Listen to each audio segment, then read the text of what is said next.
Oh, there's a pretty one, Ulysses.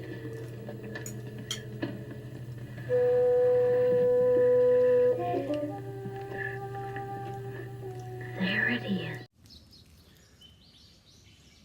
Have I got it going on, or have I got it going on? It's a Happy Pride bookish t-shirt.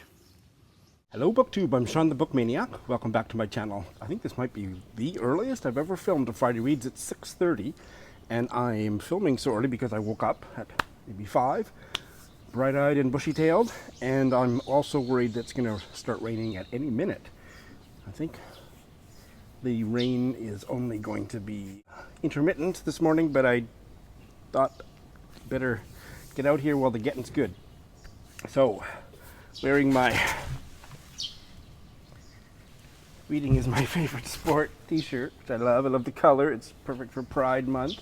Can you hear the birds? I had a couple, I don't think they were complaints, but people saying that the bird song was not very sonorous last week. And it's so funny because I don't have peripheral hearing. People have always noticed that about me when I'm in a restaurant with friends and they're all listening to what the conversation is at the next table. I just tune it out. I'm tuned in to my friends at my table. So I was tuned into all of you friends and not listening to the bird noises. But I used to be kind of paranoid about it, especially the crows. But last week I didn't hear it at all because so many of you had assured me when I was expressing, kind of apologizing for how noisy the nature sounds were in Friday Reads past, that it was no big deal, and in fact some of you quite enjoyed it no matter how just sonorous it was. But a couple of you mentioned it last week, and I still haven't gone back to listen, but I didn't notice it when I was recording the video, and I didn't notice it when I was editing the video at all. So that's Sean's lack of peripheral hearing. So I haven't been home to Canada for 2 years almost. It's been just a few months shy of 2 years since I was last home, and I can't find pants or blue jeans in Japan that will fit. So I have a hole in one of my favorite pair of jeans. It's my newest pair of jeans, but it's now almost 2 years old. In fact, it might even be 3 years old, but it's the newest pair I have, and it's got a big hole in the pocket. So I've stopped wearing it weeks ago, and I had a quick look at YouTube self-help videos on how to sew up a hole in a pocket. And I thought, oh, that looks pretty good. I just need to buy a little sewing kit at the dollar store, which are called Hyakuen, 100 yen, Hyakuen shops. And I can sew that sucker up in no time. And that was 5 or 6 weeks ago. The pants have sat in the corner. The sewing kit has been collecting dust. I think it was Wednesday morning. I watched the videos, and then I realized I need to get the thread in the tiny little needle first, and I practiced that, watching video after video, and every different technique I could find, the threading a needle for dummies type videos.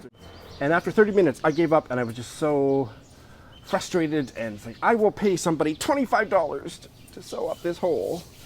I can't remember the last time I got myself worked up into such a tizzy. So Kenji says that he learned how to patch up a hole or how to do elementary sewing when he was like a child in school, like elementary school. We certainly didn't learn anything like that. He said he's never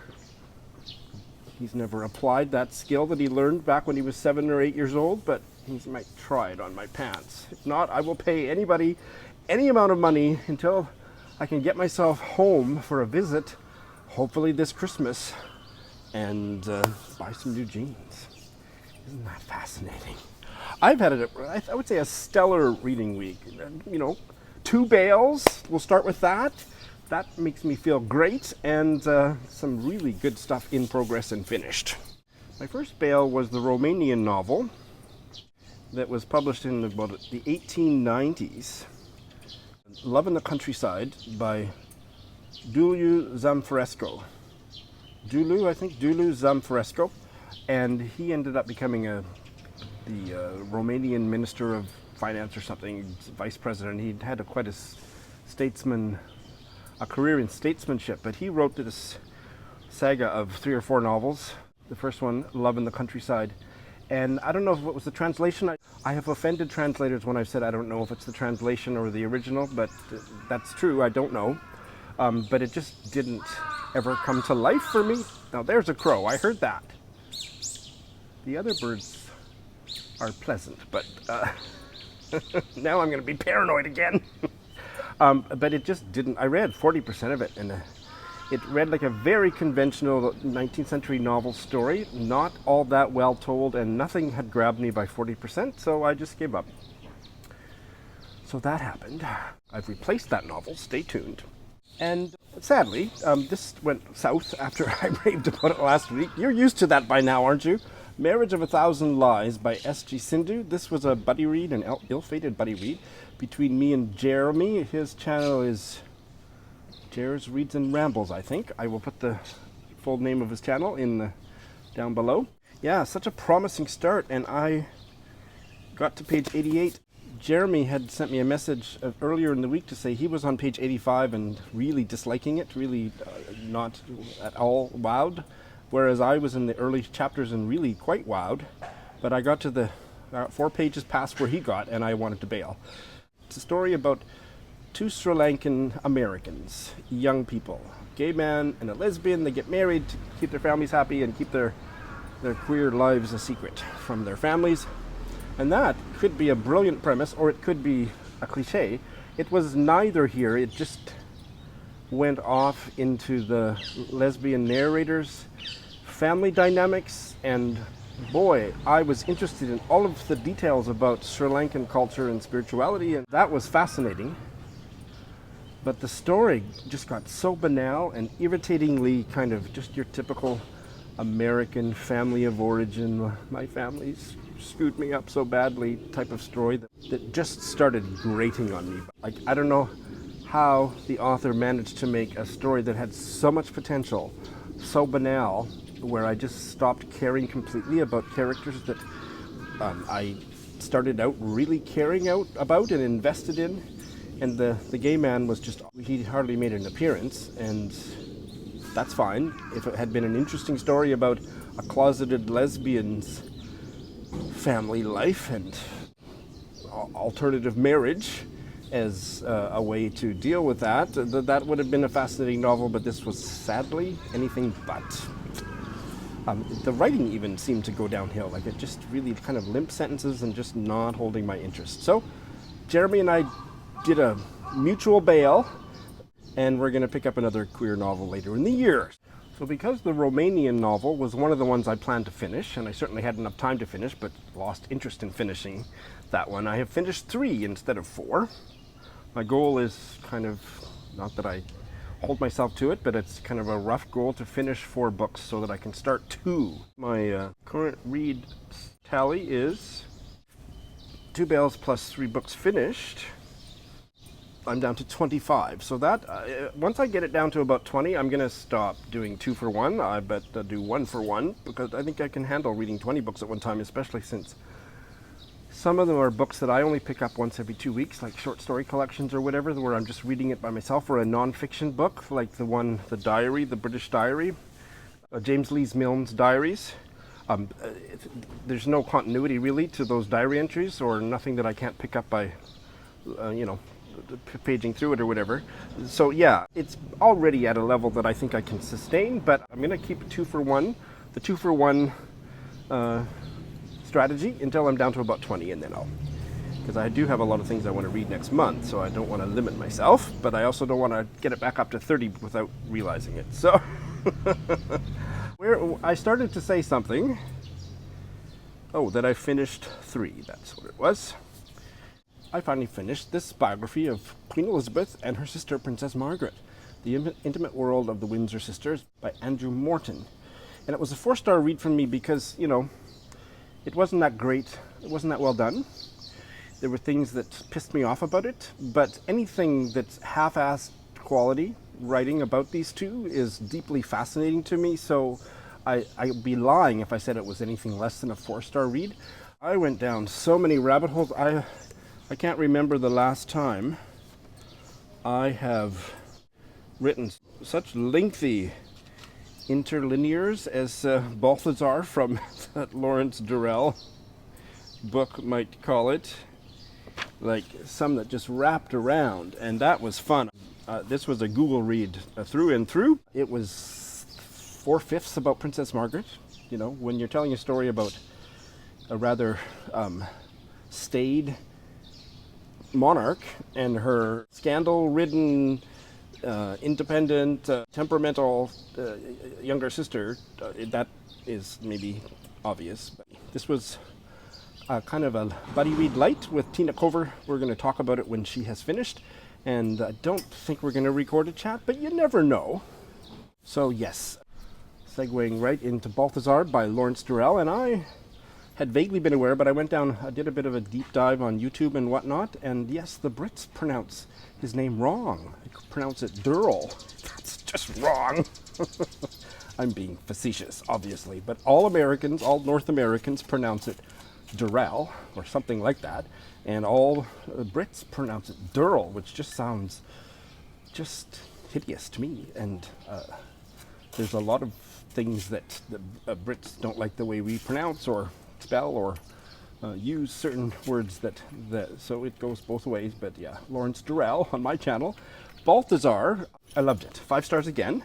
This is the second in the Alexandria Quartet series.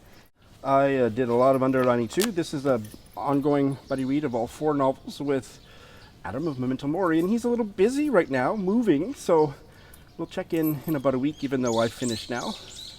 I might check in earlier than that, because I'm ready to check in, but yeah, and we'll start the next novel next month. Mount Olive, I believe, is the 3rd one. What can I say about this? It's complexified. Is that a word? I think it is. Complexified and complicated everything that was in the first novel in a way that just sucked me in from page 1 and kept me going for the whole book. Sorry, I was a little distracted there because an elderly gentleman with a cane came and helped himself to a coffee from the vending machine, which is his prerogative. I'm in a public place, but he was kind of staring at me, and that noise you heard was the noise of the vending machine doing its business, and now he's gone. Steve Donahue actually left a comment last week wondering what experiences I've had with Japanese people walking by and thinking me very strange, and do they ever come up and talk to me and so on, and occasionally they do, mostly puzzled stares, but actually it was just after my Friday reads last week that a young man who lived in the area came over to me, started talking to me in great English. He might be watching this video because he's now a subscriber. And he was interested in starting his own YouTube channel.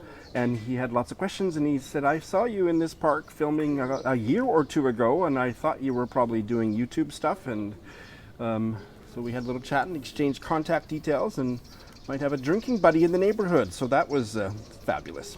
Anyway, back to the fabulousness of Balthazar. The narrator...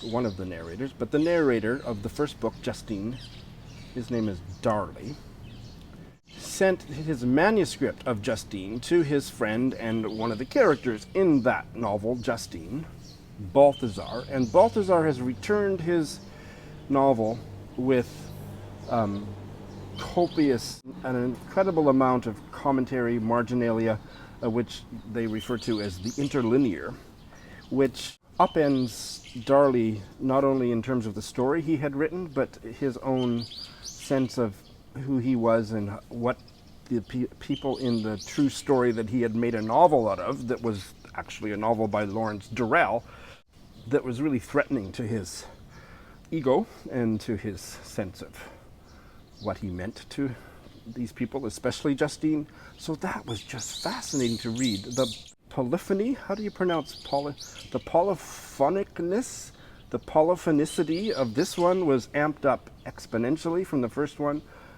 Yet there were, this is what I was starting to say, but yet there were long passages of much more conventional narrative, actual stories being told in a less complicated way, but the complication, the complexity was how they resonated or destroyed or problematized everything I'd read up to that point. So just fascinating. I can't wait to get to the 3rd one.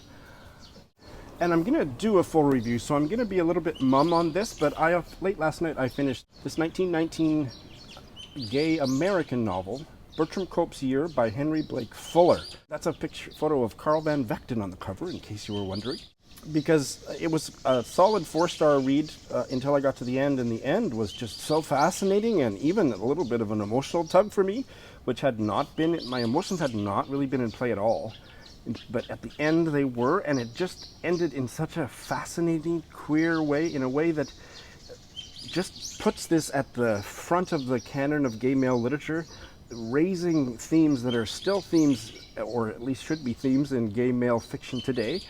Just incredible. He was so mortified by the scant attention, and according to the back, he didn't get homophobic reaction, but people just saying, I don't understand this novel. And I could see how an obtuse, and there would be a lot more obtuse readers of a gay novel that's kind of subtle in 1919 than there would be today. But he was so upset by that it was a self-published novel that he trashed. And he didn't write again for another decade.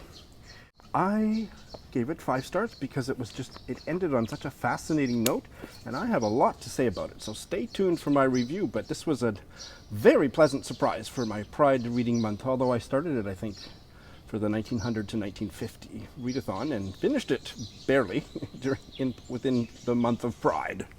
So those are what I finished, and I have started a bunch for Invisible Cities for, I believe, June, Lebanon. I have started this Canadian novel, DeNiro's Game by Rawi Hage. Rawi Hage was born in Lebanon, has lived in Canada for decades, and this is his novel about the Civil War in Lebanon. And it is centered on 2 young men, both of whom have had their families, members, parents and whatnot, killed in the war, and they are, in a sense, typical teenagers, but living in just horrifically unstable, violent, war-torn situation, and trying to cope and getting up to typical teenager shenanigans in the midst of all that. It is really good. It's a different writing style. It's taken me a while to get used to it. I am only about 50 pages into it, but it's really holding my interest. So that's all I can say for now, but I am finding it gritty, and I'm invested in these kids. The description of what it's like to live in a time of war is... God, how do I finish that sentence? It's well done. That sounds really trite, but it is. But it's not the... It's kind of in the background. Like there's something subtle about the way he is situating these 2 young men in their reality, where you are always aware of it, but it's not... There's a depth to that situatedness that I'm really appreciating. Let's put it that way. And I am so enthralled with this one. Carolina Robertis' Cantoras. She is a Uruguayan American writer, and this was written in English, and it's a story set, I think, exclusively in her home country of Uruguay, and it is about a group of lesbians, and it is...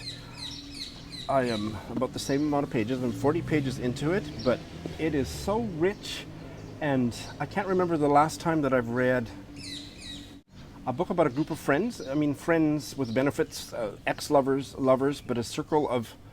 I've maybe never read a book like that about lesbians, but even about gay men. I can't remember the last one that I would have read, but certainly that has stuck with me. It is just... I mean, it's in the time of the Uruguayan dictatorship, and again, with a very light touch, Robertis shows one of the women in the circle has just been released from prison, where she endured horrific things that she has not yet disclosed to the group. And the interiority of the characters, the stark dangerousness of the political situation. They found this spot where they can get away from it all, get away from Montevideo, am I pronouncing that city name right? And have this private space, or so far it's private, where they can be themselves. Oh boy, I love it. The writing is good, it's great. maybe not perfect, but great. And I'm Googling everything. I don't know anything, didn't know anything about Uruguay.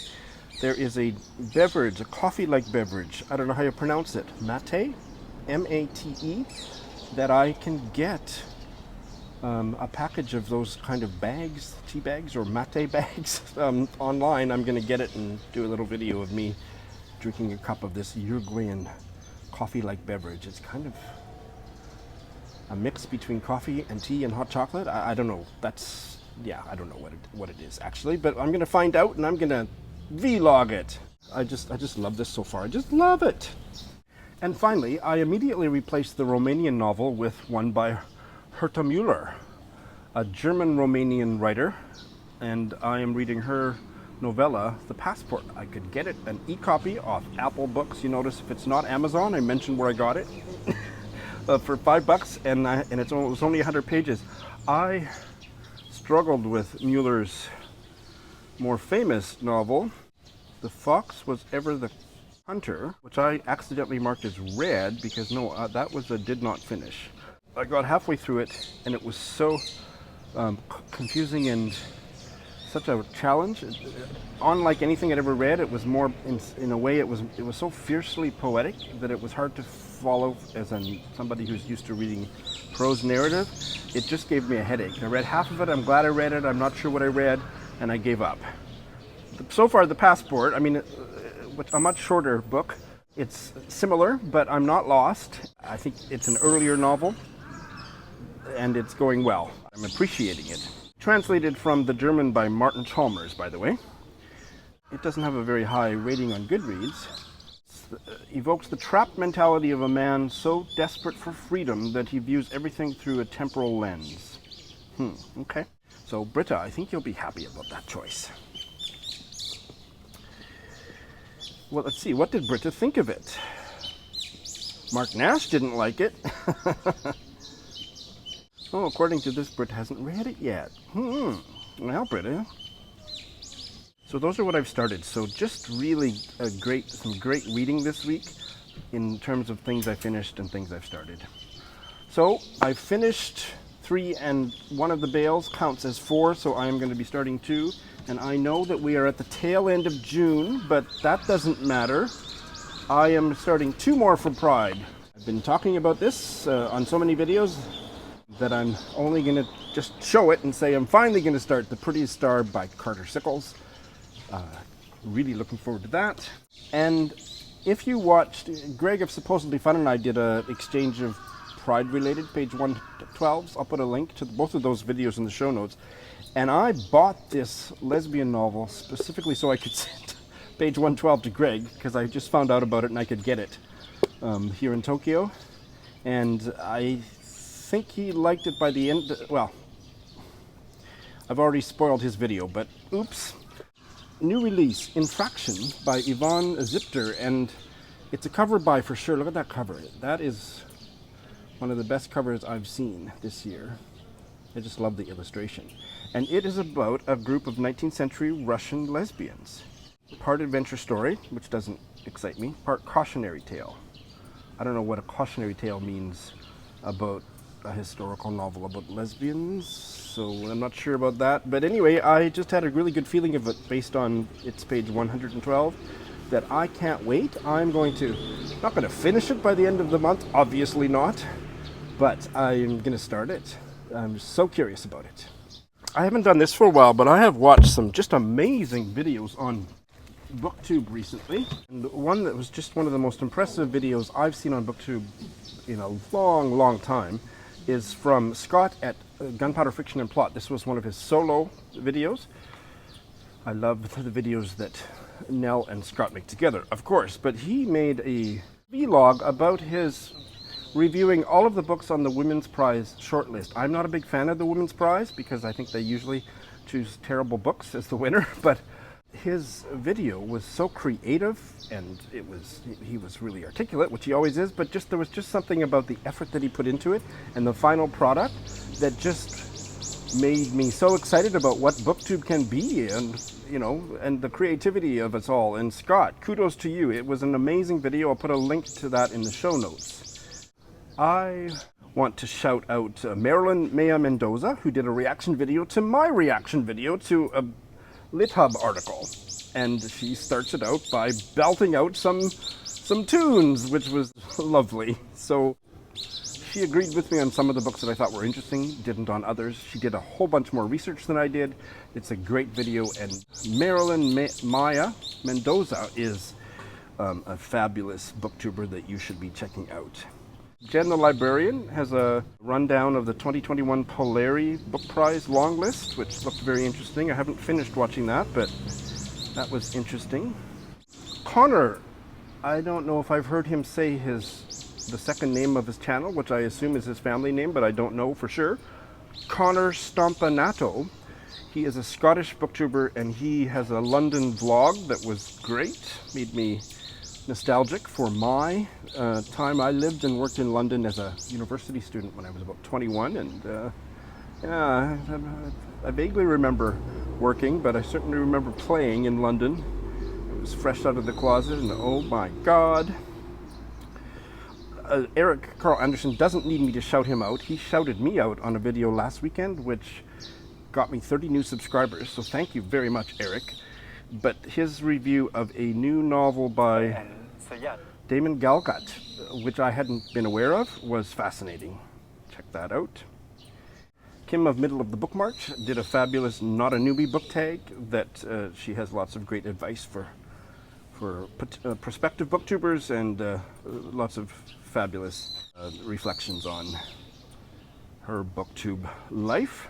A new to me channel is Gina Stanier Books, and it took me forever to get over to check out her channel. She's been leaving great comments for me, and I finally got over there and watched her vintage hardback book haul, Women's Writing 1940s to the 1980s, which was a fabulous way for me to get to know her and her channel, and I was high-fiving her throughout the video on books that I also loved and other books that I didn't know about that want to read. You must check out Gina Stanier Books.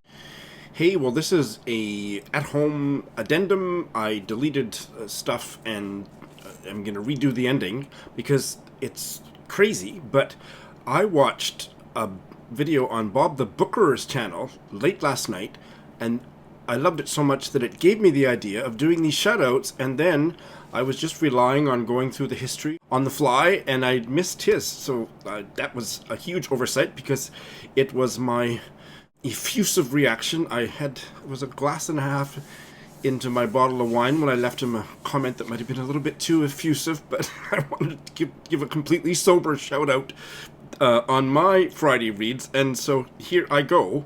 The video that I loved that he put up a few days ago is books that take place over a day, and he just has such a there's just something effortless about the way that he talks about books, and he's just got such an appealing personality, and he's so articulate, and oh my God, I just love his channel. So he needs exponentially more subscribers than he has.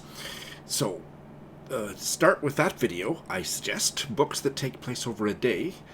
He talks about Mrs. Dalloway, The Hours, and Ulysses, and Brandon Taylor's Real Life, and some that I didn't even know about it. It's a fabulous video. And then I did an updated rant on how much Canada sucks because of 2 news stories in the last 24 hours.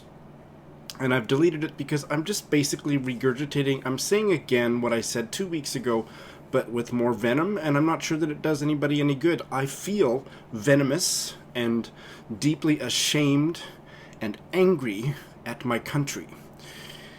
In my home province of Saskatchewan, there has been a newly discovered graveyard full of 750 unmarked graves, overwhelming majority of which were residential school students, Indigenous residential school students, murdered either through neglect or whatever way we have murdered them, but we murdered them. And this is the largest discovery. It's in my home province, and yeah, this bandage that we white settler Canadians are peeling off of our head up our ass, self-congratulatory bullshit about what a great country Canada is, it's going to be peeled off slowly and painfully, and I hope it causes us all a great deal of soul-searching, and hope that we just shut the fuck up about what a great country Canada is, because it is a shit show of racist hate. In Edmonton, a knife-wielding man attacked 2 young women wearing hijabs, also in the last 24 hours. No Canada Day. Cancel Canada Day. It would be obscene to celebrate it. Thanks for watching.